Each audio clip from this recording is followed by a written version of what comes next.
दमयंती अब बहुत खुश थी। अब मेरे अंदर डायनी की शक्तियां भी हैं और कर्ण पिशाचिनी की भी। इसका मतलब अब मैं सबसे ज्यादा शक्तिशाली हूँ।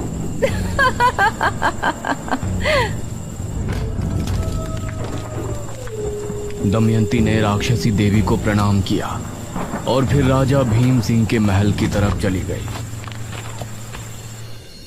राजा भीम सिंह उस समय अपने शयन कक्ष में सो रहा था। तभी उसे महसूस हुआ कि कोई उसके सीने को सहला रहा है। वो हड़बड़ाहट में नींद से जागा। कौन है? आंख खुलने पर उसने दमयंती को अपने बिस्तर पर पाया तो वो हैरान रह गया। अरे दमयंती, तुम? जी महाराज, हम। कहाँ चली गई थी आप? उस रात से आप कहीं नजर ही नहीं आई। हमने आपको कितना खोजा, आपको पता है? महाराज, आपने हमारे साथ जो किया उससे हमें बहुत बुरा लगा था, लेकिन बाद में हमने सोचा कि आपने हम पर इतनी दया की थी, हमें अपने महल में जगह दी थी। आपके एहसानों के बदले तो हमें जीवन भर आपकी सेवा करने में ही गुजार देना चाहिए।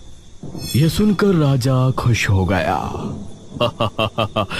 ऐसा नहीं है दमयंती, आप बस हर रात हमारा अकेलापन दूर कीजिए, यही हमारे लिए काफी है। क्यों नहीं महाराज? ये कहकर दमयंती महाराज पर झपटी। महाराज बेड पर वापस गिर गए और दमयंती उनके सीने पर बैठ गई।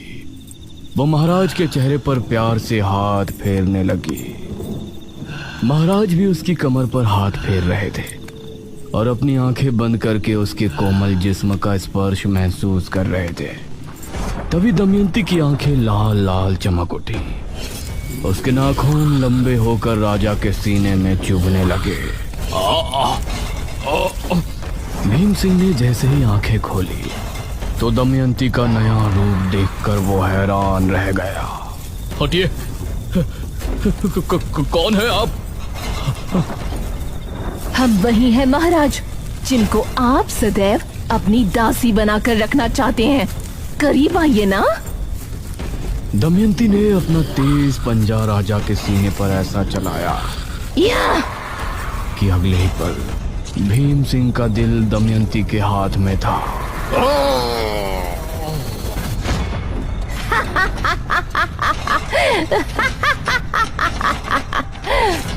राजा भीम सिंह को खत्म कर दमयंती खिड़की से बाहर कूद गई और बिजली की रफ्तार से वहां से भाग निकली।